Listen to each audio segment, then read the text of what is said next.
Yo, what's up, beautiful people? It is your boy, Lennon Brad's brand new video here today. And we are 7 days out from fight night, and I'm really excited. I can't wait to get this fight on. All the kind of weeks of preparation that are going into this. I'm really excited to just kind of take you guys on the journey. And this time it's gonna be a full, flooded event. I think just everything that's gonna be going on. A lot of you guys coming down to support, which I always really appreciate. And yeah, this one, as much as it's about me and kind of what I have going on, I want to kind of break down kind of what I'm feeling, especially if like tonight of all nights, say 7 days out. And this is one of those kind of training camps where I've not really been trying to do too much wrong. I've not really been drinking or anything like that. But tonight, you know what, we're 7 days out. We've been putting in a lot of work, and I kind of sat down today. I had a few cups. I was actually planning to go watch Burton. I wanted to go watch Burton versus Fleetwood, my local team that I support, fighting, trying to stay in League One. I wanted to go up there to Blackpool on the coast, hopefully after seeing us over the line, having a few drinks and that. But unfortunately, there's a few social commitments, a few things that mean that I can't go up there. And honestly, with the fight as well, it just kind of makes sense to kind of sit this one out. But I ended up tonight, I was just like, I feel like I'm in the mood. So I ended up pouring a drink, and you know what? I'm gonna sit down and be super honest with you guys. I'm gonna talk about what is going on in my mind as we approach this next thing of DFC. It's gonna be really exciting, and this fight's a real one. And I feel like, you know what, me on a bit of the sauce, I think it's gonna be proper cool just to be able to sit down and kind of tell you why I'm feeling this fight and why I think it's going to be an exciting one. So let's get into it. So if you guys, obviously, this is my 4th time now in DFC, and I just want to say, first of all, before I say anything, I'm not saying anything to kind of like go against the SE Dons, kind of DFC, what they built.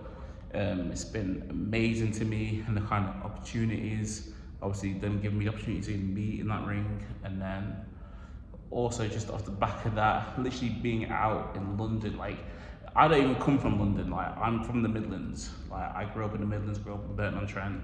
So to be in London, in different places, in different areas of London, people were like, are you the guy from DFC? I'm sure I saw you box before. You're the boxer. Like, I've had that in my com, I've had that in and around different places. So I am more than grateful to DFC, just kind of for the opportunities they've given me. And yeah, just even, I don't know what my life would be like if I hadn't have signed up on that first time and put my name forward. But if you guys know me, and you guys obviously seen over the years, I am someone who I do take opportunities. I took the opportunity to come out to London, I took the opportunity to sign up to a fight, and now it's the 4th fight and I'm stepping up again, and that's just part of who I am. But why is this one in particular so interesting? And I think we have to go back to kind of what happened with the 3rd fight. So if you guys that may be watching this that don't know what happened in the 3rd fight, I fought last September, ended up winning 2nd round TKO, which was great, and it was the result we trained really hard for. People won't know kind of a lot, I didn't really explain it at the time. But in terms of the last fight, I was sacrificing a lot.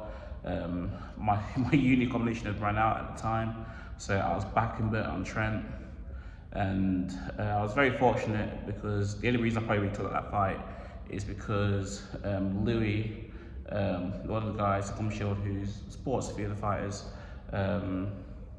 he offered to help train me, and so in that case I was coming down from Burton-on-Trent to London every Sunday morning.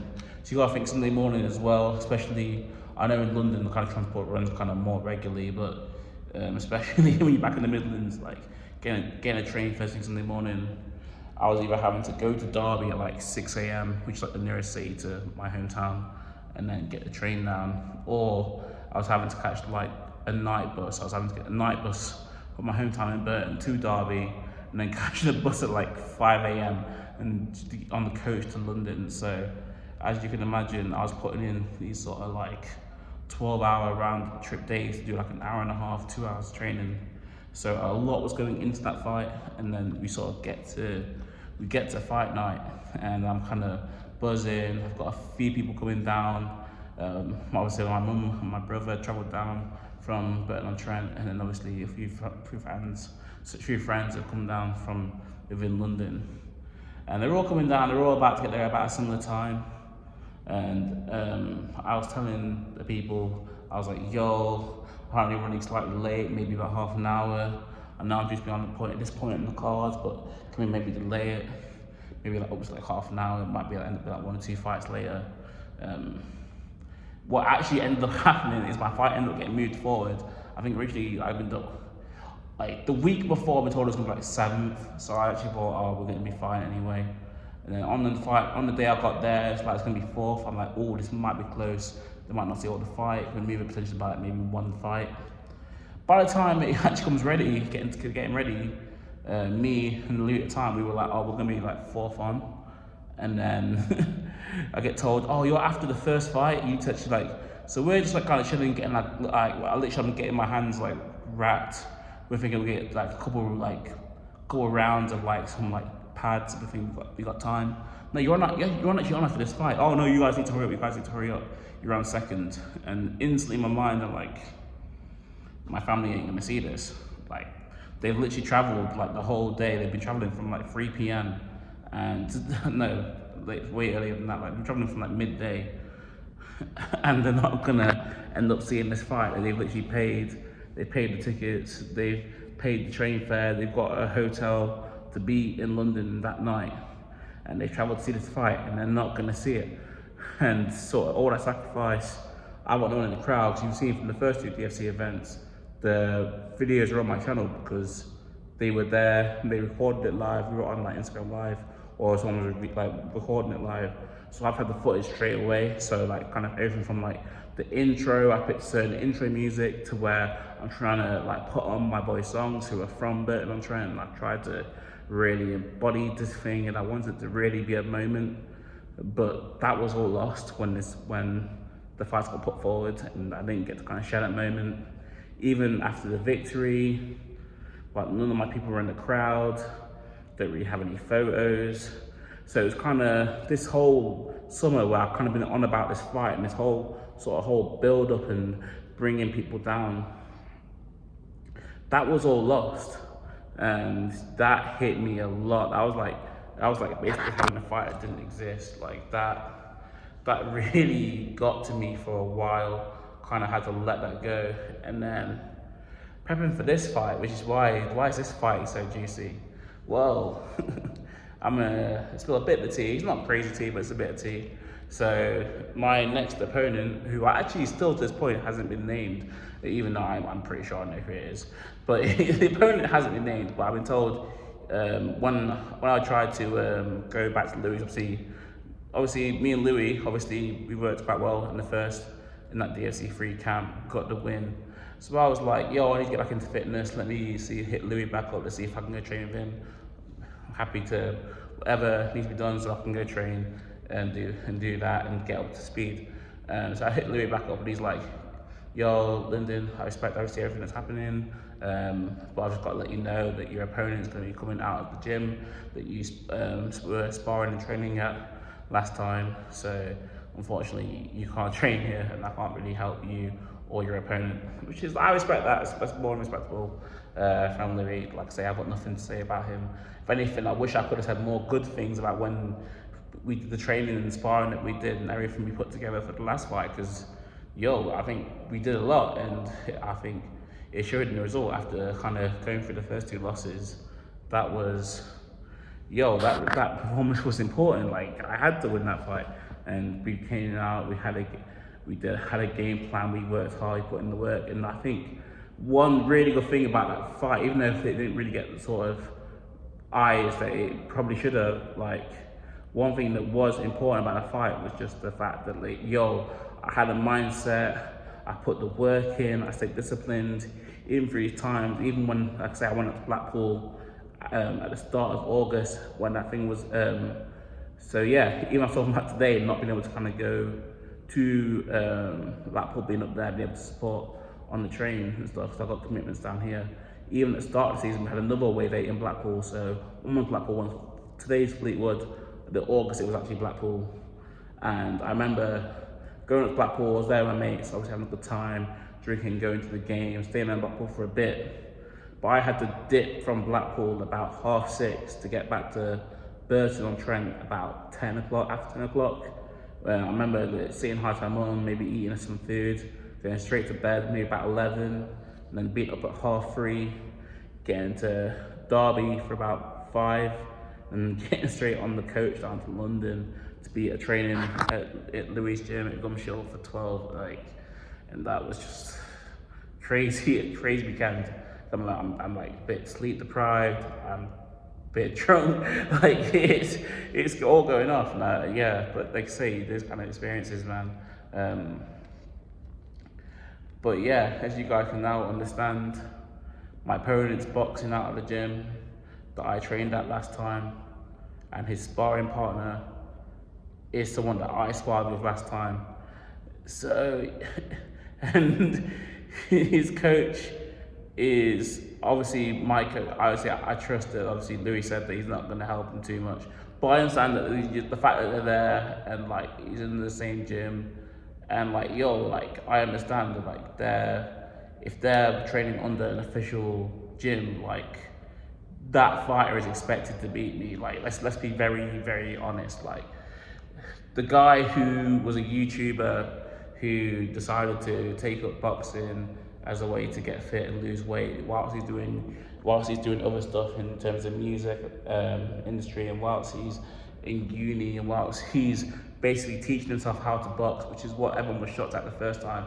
If you go back and watch the first 2 fights, it's very clear that I like, although like I say, I feel like I was in fights, like in terms of the boxing matches, I was losing because I literally did not know how to score, how to get points. I literally was doing some things right and doing some things horrendously wrong. Like, so to come from that, and then I'm getting opponents who are boxing and they know how to box and they know how to win rounds. So when I'm basically teaching myself, you can see kind of discrepancy. And now I'm going against someone who, although I've kind of had more experience in the ring, I don't know what this guy's experience is at all. I don't know if I'm fighting someone who's in their first fight or whether they've had about 10 amateur fights. If you look back at DFC 2, actually, the guy I found out afterwards, obviously, it was a last person standing. It wasn't the person I was expecting to fight, which was the case in DFC 1 as well. But yeah, it was actually interesting. The guy in DFC 2 that I ended up fighting, he fought for Ireland when he was younger, done the amateurs, had been fighting for many years. I don't know if it was like on and off, but he'd been fighting. So this guy came in with a bunch of experience, been fighting since he was young. And there was me in my third, that was my second fight, like without a head guard, and like still trying to figure out how to win points and stuff. Obviously, I was still training very hard. I was still like sparring somewhat at that point, but yeah, like you can kind of see the kind of experience showed through. My defense, I still wasn't good in that fight at all. To be fair, I took a fair few punches, but I felt like, especially towards that third round, I was giving them back. And you got to think, going against someone who probably wants to spar, probably wants to fight professionally at some point, someone who goes around, who is probably someone who's willing to hop on fight cards last minute, who's had a lot of experience, take him to a decision and to have him basically running out the ring when the fight was over. Like, I remember him being against the ropes. I remember them asking him for comments, and he just went straight out. He wanted no parts of it. He was tired. I think he knew that like, if that had gone one more round, like I remember even that third round, I felt like I was winning it until all his experiences combined in the last 10 seconds, and he threw these 2 big punches that won him the last round. Like, so, and it's crazy, because in this time where I've been learning how to box and how to do all these things, I still can say, even in sparring or in fighting, never been took off my feet, never been, always got to the end of the fights, apart from obviously the last fight where I won by the second round. So there's definitely positives, and I think this new guy, especially if it's gonna be his first time in the ring, he's gonna have a difficult fight, I think. because I'm only getting better, and I'm like I say, even now, it's like I'm still putting things together. I've not really got a coach going into this fight, but I've been under sort of like tutelage, getting sparring rounds, having multiple people who are coming in, telling me about certain things, giving me certain tips on how to improve, and I just think there's so much potential. I'm still young, 24, turning 25 soon. There's still so much going in my favour. I think, especially after that last win, having sort of more of the crowd behind me, knowing that my people are going to be there in the crowd shouting, they'll let me know when they think I'm down, and they'll let me know when I'm doing well. I think it's such a difficult fight to step in for any fighter. And I'm not saying that in sort of like an arrogant way. It's just that like, the biggest opponent when you go into boxing is actually yourself. When you first have your first white collar fight, you'll think loads about the opponent, but when you've had more than 1 or 2 fights, you kind of realize that like the biggest opponent is yourself. Are you committed enough? Are you doing enough work? Have you pushed yourself enough during the training? Have you slacked too much? Have you ate too much takeaways? Have you drank too many drinks? Have you put it a step too far? Have you been ignoring certain things? Have you been putting up in sessions? Have you not been running? Like, all these things that like you think that, oh, I can kind of get away with, come find like you don't get away with them. So I know the stuff that I've been doing. I've been running basically every week with the Bartov crew, one of the newest and I think the best running clubs out in London at the moment, and I've really been enjoying my time with them. So I've been doing these runs, I've been back playing football, I've been in these training camps, I've been going to the gym, and I've just generally been pushing myself. I've been in my comm sparring, in my comm doing shadow rounds, and I've been hitting the cross trainer, and I've been putting in that work. And ultimately, I know from past losses that like the difference in winning and losing is decided before you go in the ring. Honestly, at this level anyway, like so I'm not an amateur boxer. I'm someone who boxes really for weight loss and the passion of it. Like I'm not someone who goes and does it 3 times a week. It's not even the biggest sport in my mind. I probably think more about football. I think about FPL. I think about Sunday League. Like, but boxing is just a great opportunity for me. And I'm very grateful that I've been put in the opportunity to kind of express myself in this realm and be under the lights and be able to have like the DFC platform. Like, I'm very grateful. But yeah, now it's just kind of interesting that I'm fighting someone who's fought my previous opponent, someone who's sparred my previous sparring partner, someone that's now training in the gym that I trained at, who is next to a coach that basically knew me inside out for over training over that like 2-month period. It's gonna be very interesting, the dynamics going into this next fight, but I think that's what makes it all the more exciting. Like I say, you know when they kind of say that like drinking brings out more of the true you, it's like how relaxed I feel right now is how it would feel on the night. If I was gonna feel nervous, it'd be feeling nervous right now. But the way I'm talking is just through the work I've been doing. And then people are gonna come out, and I'm just excited to see it, man. And I don't care if this guy's had like, I could turn up to the ring and this guy's had 400 professional, 400 amateur fights, and like, yo, this like, one, I don't think they'll matchmake like that. 2, it doesn't matter. I'm my biggest opponent. It's not this guy. There's nothing I'm worried about, man. And I've not been dropped. I've been in fights way more underprepared and against opponents that look more intimidating. And I've been there. I've survived the rounds. I've given good punches back. Like, so I've done my thing. I know what I'm here to do. So that's it. But DFC 4, it's all looking exciting. Saturday the 4th, fighting in a theatre of all places, man. It's gonna be different. It's gonna be seeing the layers built up. We have the people at the top, or the people who are ringside.